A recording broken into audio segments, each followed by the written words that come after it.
18 বছর ধরে মাথায় করে অন্যের বোঝা টেনে সংসার চালান ৭৫ বছর বয়সী দুলাল মিয়া। জীবনের ২ কালে পেরিয়ে ৩ কালে পা দিলেও চোখে ক্লান্তি আর দুশ্চিন্তার ছাপ স্পষ্ট। তবুও বাস্তবতার কাছে হার মানতে চান না এই পেশাজীবী কুলি।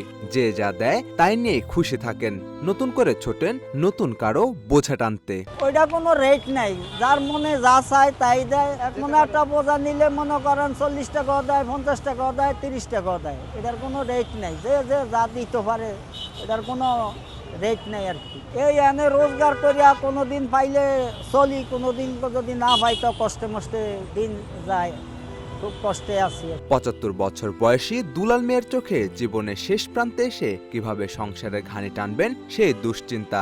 দুলাল মিয়ার গ্রামের বাড়ি চাঁদপুর, বর্তমানে থাকেন ঢাকার খিলক্ষেত। সেখানে বাসস্ট্যান্ড সংলগ্ন ফুটওভার ব্রিজে কুলির কাজ করে জীবিকা নির্বাহ করছেন। খরচ আমার বাসা ভাড়া, কারেন্ট বিল, পানির বিল সব ৫,০০০ টাকার মতন পড়ে। আর খাওয়া খাদ্য মনে করেন যেসব যার কামাই করতে পারি তাই খাই। ভালো মন্দ খাইতে চাইলেও আমি টাকার লাইতে আর খাইতে পারি। আজকে কামাই করছি ৭০-৮০ টাকা। না চলতইব, আমি কি চুরি করবো না সিটারি বাটপারি করে তা চলতাম না। কিন্তু এটা তো আল্লাহর কাছে জবাব দিতে হইব। সিটারি বাটপারি করেও সারা পথ নাই, চৌরি করলেও সারা পথ নেই, এটা আল্লাহর কাছে জবাব দিতে হইব। আমি যা পাই তা দিয়ে চল। ৭ সন্তানের জনক দুলাল মিয়া এখন চরম কষ্টে দিন পার করছেন। বয়সের ভারে নুয়ে পড়া শরীর আগের মতো সাড়া না দিলেও পেটের তাগিদে প্রতিদিনই তাকে নামতে হয় কাজে। অনেক গলা শুকিয়ে যায়, মাথা ঘুরায়, বোঝা লইয়া যাইতে পারি না। বৃষ্টি হইলে পিছলে হইয়া যায় রাস্তা, বোঝালে আমার যাইতে কষ্ট হইয়া যায় অনেক। আমার তো কি করা, লইয়া খাওয়ার লাগিয়া এটা লইতে হয় বাধ্য হতে, মানে না পারলে লন লাগে। এই যে রোদের সময় কাজ করতে পারি না।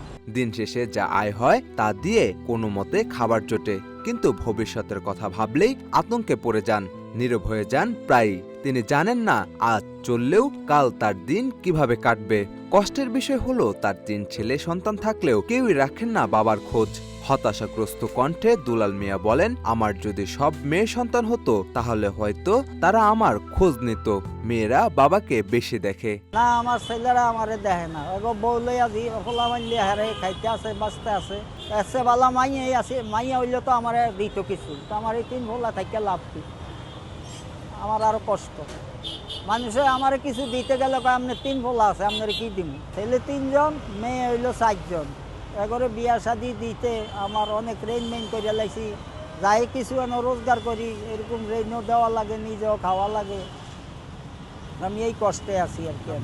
তাদের কর্ম নিয়ে তারা আছে, ওই তারা কেউ ফার্নিচারে কাজ করে, কেউ এই জাল টাল ইয়া বা ইয়াটাইয়া চলে, এইভাবে কর্ম করিয়া চলে।